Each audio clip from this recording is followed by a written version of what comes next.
Ya, hari ini saya mendampingi Bapak Presiden untuk melakukan pertemuan bisnis antara Bapak Presiden dengan 3 perusahaan Jerman.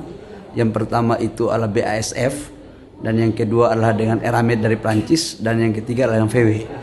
Tadi dalam pertemuan BASF menyampaikan secara langsung minat investasinya kepada Bapak Presiden Jokowi untuk melakukan investasi di Maluku Utara dalam rangka pembangunan ekosistem baterai mobil yang kurang lebih sekitar investasinya 2,6 miliar US dollar. Ini adalah kerjasama investasi dengan Eramet dari Prancis dalam rangka membangun ekosistem yang memperhatikan lingkungan dan juga akan memakai green energy.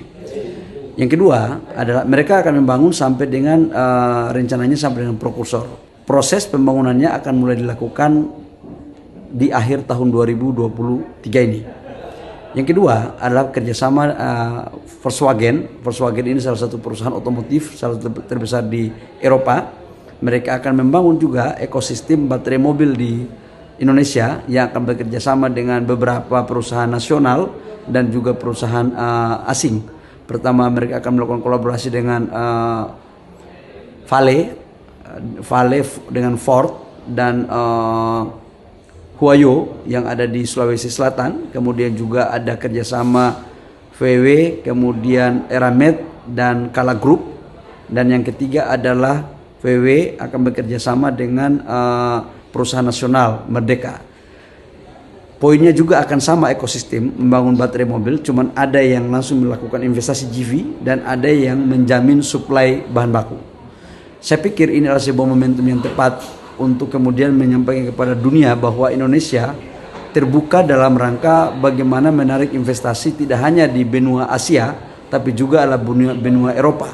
Dan ini sebagai bentuk investasi yang inklusif dan sekaligus untuk menganulir cara berpikir orang bahwa seolah-olah pengelolaan tambang kita di Indonesia tidak memperhatikan kaidah-kaidah yang ada pada standar internasional. Insya Allah ke depan investasi ini akan semakin baik. Kemudian untuk realisasi investasinya sendiri Pak, akan kapan di tahun ini? Kita akan rencanakan semua di tahun ini akan mulai berjalan.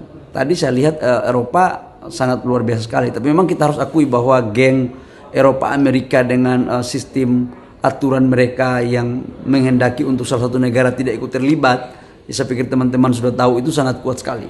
Dan di sini sebenarnya peran Indonesia untuk memainkan sistem ekonomi bebas aktif. Kita berkawan kepada semua negara, tapi kita tidak boleh diatur oleh satu negara.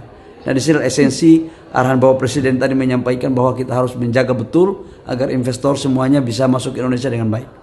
Terakhir Pak, kan Indonesia akan memasuki tahun politik. Tanggapan dari Presiden sendiri untuk menanamkan modalnya di Indonesia seperti apa? Ya, mereka percaya sama Indonesia, tapi hampir semua pengusaha di Eropa di mana aja nanya, siapa the next yang akan memimpin Indonesia? Apakah masih sama komitmen dengan Bapak Presiden Jokowi atau tidak? Itu memang menjadi pertanyaan untuk kita.